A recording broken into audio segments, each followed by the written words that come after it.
Hello students, today I am going to teach you the powers and functions of the parliament. In the previous video, I taught you about the parliament and the Lok Sabha and the Raj Sabha.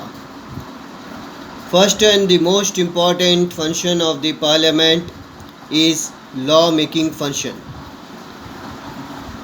A proposal for a new law or for a change in an existing law is called a bill.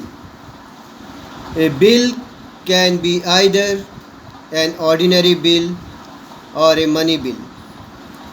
A bill which deals with the income or expenditure of the government is called a money bill. Other bills are ordinary bills. An ordinary bill can be introduced in any house of legislature. The bill is discussed and debated in three stages. After this, if the majority of vote for the bill is passed, then that bill become a law. A money bill can be introduced only in the lower house. If it is passed, it goes to the upper house.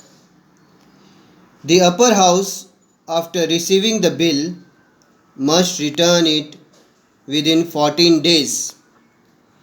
The upper house may suggest changes, but even if the lower house does not accept the changes, the bill is sent to the president or the governor, as the case may be. When the president or a governor receives a money bill, he has to sign it. The third type of bill is Constitution Amendment Bill. A Constitution Amendment Bill deals with amendment in our Constitution. It can be introduced either in the Lok Sabha or the Raj Sabha. The amendment must be made by both the houses by a simple majority of members present and voting, or by a two-third majority of the total number of members present and voting, which should not be less than half of the total membership of the house. In special cases, a special majority and ratification by a special majority of at least half of the state legislatures is required. In these cases, President's entire assent is necessary. Now I am going to tell you how a bill becomes a law. Each bill is first reviewed by the Speaker, who decides whether it is a money bill or ordinary bill. The bill is introduced in Parliament by a minister or a member. If it is a money bill, then it is introduced only in the Lok Sabha. An ordinary bill can be introduced in the Raj Sabha as well. The introduction of the bill in Parliament is also referred to as the first reading. The members get familiar with the bill at the first reading. In the second reading, after members are given time to research the bill and assess its implication, at this stage the bill is debated and amendments are made to the original draft. In the third stage, the bill in its final form is placed before the House for a vote in the House. If the majority of the House passes the bill, then the bill is sent to the other House for approval. In case of a money bill, it is sent to the Rajya Sabha. The bill goes through the same process of three readings in the second House and is voted upon. If the House passes the bill, then the bill goes to the President for his her signature, or else the bill is returned to the House of origin with the recommendation of the second House.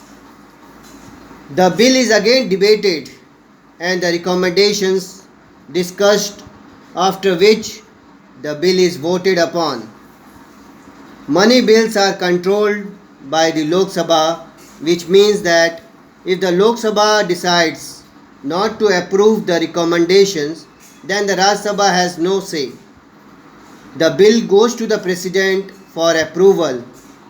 In other cases, the bill moves back and forth between the houses till the perfect form of the bill is achieved.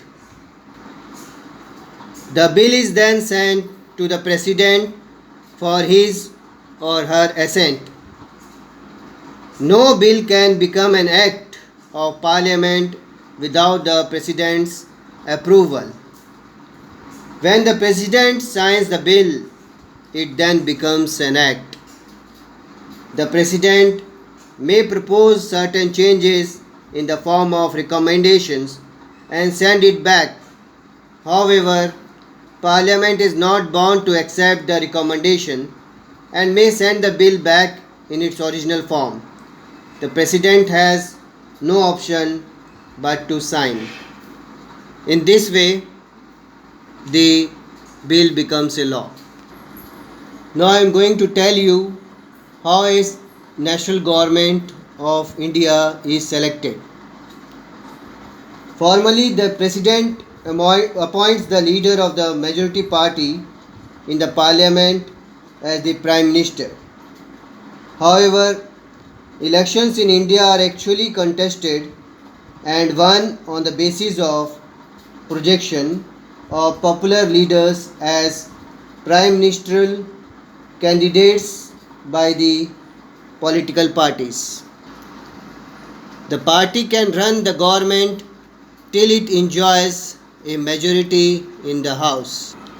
Now, the financial control by the Parliament.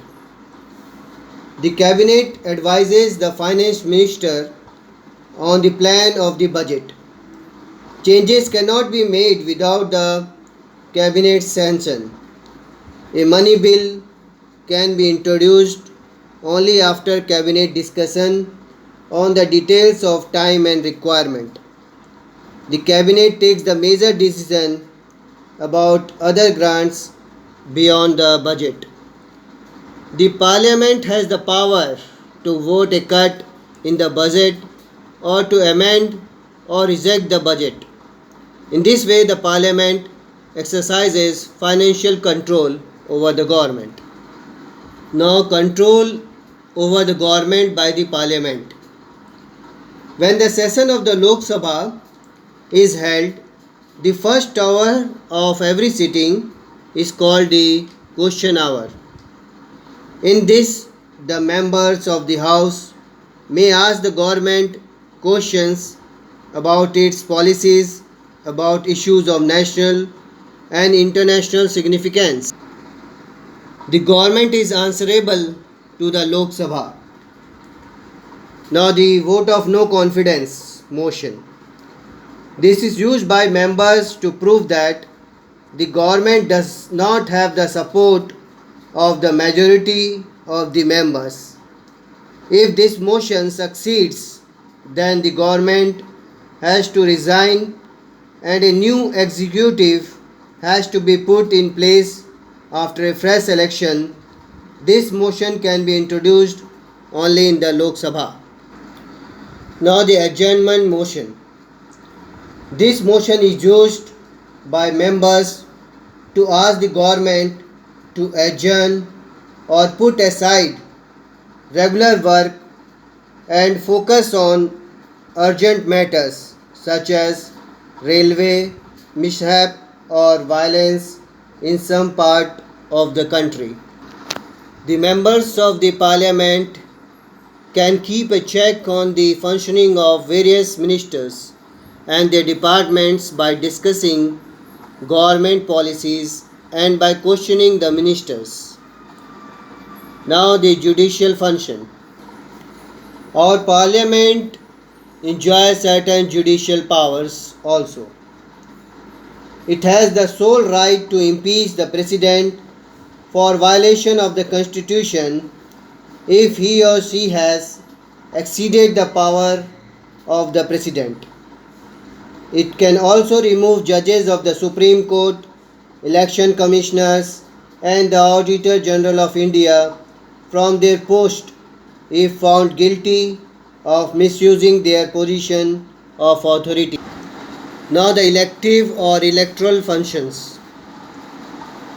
The elected members of the Raj Sabha and the Lok Sabha, along with the elected members of the state legislative assemblies, constitute the electoral college for the election of the president. Members of both houses jointly elect the vice president also. Therefore, the role of the parliament is not just limited to law making, it performs numerous other functions as well. So, thank you for today. In the next video, I will tell you about the state legislature. So, thank you for today and watch the next video.